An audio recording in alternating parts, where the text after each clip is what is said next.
I probably didn't always aspire to be a CEO. Early in my career, I was happy to really grab any opportunity that was given to me. And I was fortunate because that took me to a number of different locations and a mixture of different roles and opportunities. Probably about 15 years into my career, that's when I first started to think, yeah, maybe I could lead the organisation, and that was something that I thought that I would like to start to look at, and that made me really change the way I approached opportunities and probably be a little bit more deliberate about seeking out the right opportunities to get me where I wanted to be rather than just taking anything that was given to me.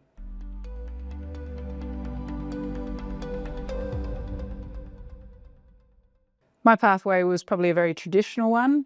I really made a career out of running initially projects and client portfolios, and then I was given the opportunity quite early in my career to run the first business that I had, which was in Port Hedland, which is in Western Australia. And then from there, I really took a traditional pathway, gradually leading larger businesses, came back to Australia in 2015 after 12 years overseas to run our South Australian Victoria business, then went on to lead our Australian-New Zealand business, then on to being the COO and eventually into the CEO. So I would say quite a traditional P&L focused business trajectory.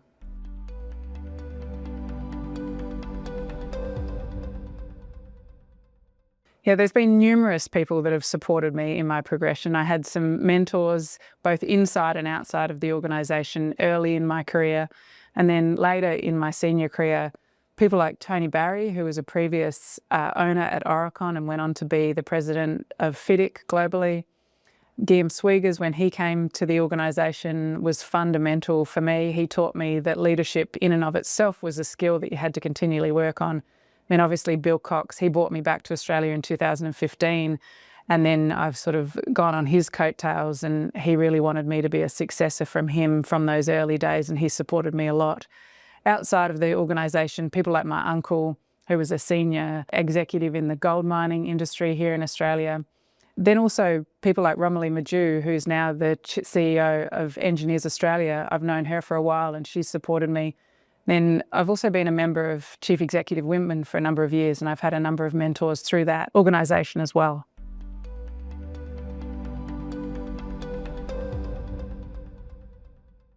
Definitely been parts of Oricon's culture that have helped me along the way.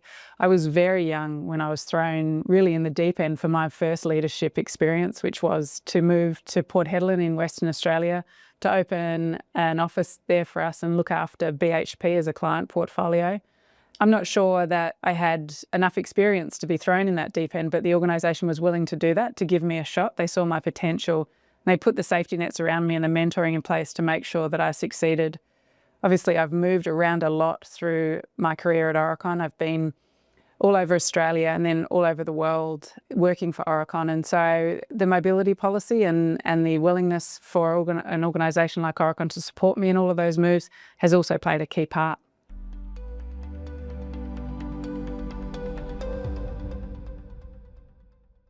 My family and my partner in particular have been critical to my success. Particularly when we returned to Australia in 2015, we made the decision that my husband was going to take a step back from his career.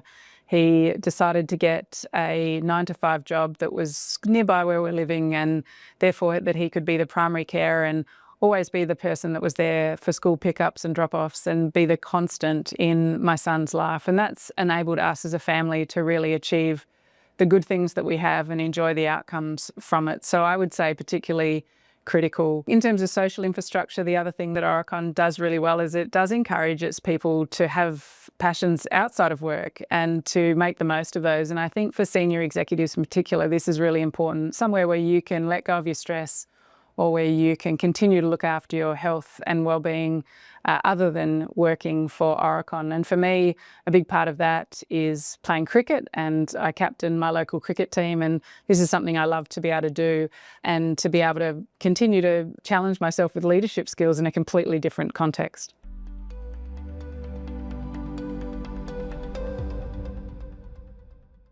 One of the biggest adjustments I think that I've had to make, which I've had to make throughout my whole career, really is to step out of the detail of the role that I had before, pull yourself up out of the detail, empower the team around you to take care of things in the day-to-day. And I think for the CEO role in particular, give yourself time to think. I was given advice by the chair of our board that I needed to really stay up at 100,000 feet so that I could see the overarching trends of the organisation. And he observed that if I get too much into the detail, then I could miss one of those trends. And I think that's really good advice. And I also, particularly on Fridays, have a block out in my diary, which my EA helps me protect really strongly.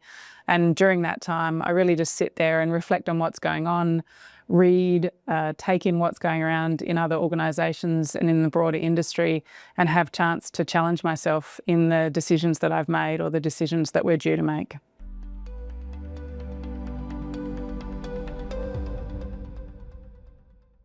For a professional services organisation based on technical expertise, we're very good at bringing infrastructure solutions to life. So we have typically good operational excellence skills and commercial skills and the ability to solve problems in the here and now on projects or in programs.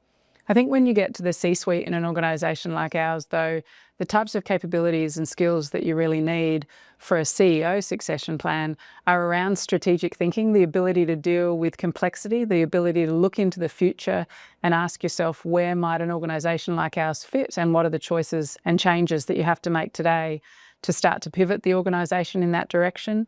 So I think what we look for and what we have to build outside of the day-to-day work that we do is those strategic thinking skills and the ability for people to be able to flex that muscle and use that muscle alongside the natural skills that they build through their careers with us.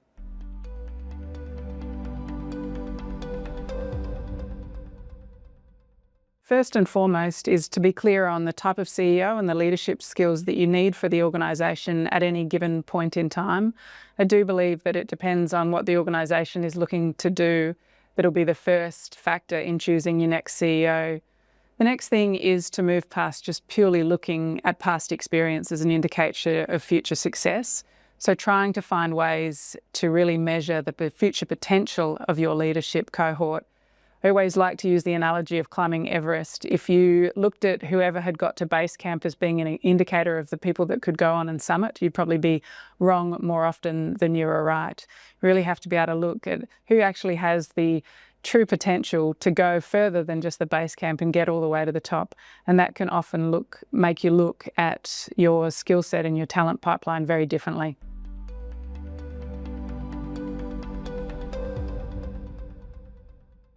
Best advice I got early in my career was from my uncle. He was an executive in Australia's gold mining industry, and I think he recognised early on for me that I was very ambitious and likely going to be impatient. And he told me that I could be impatient with my career, but I had to be patient with my experiences.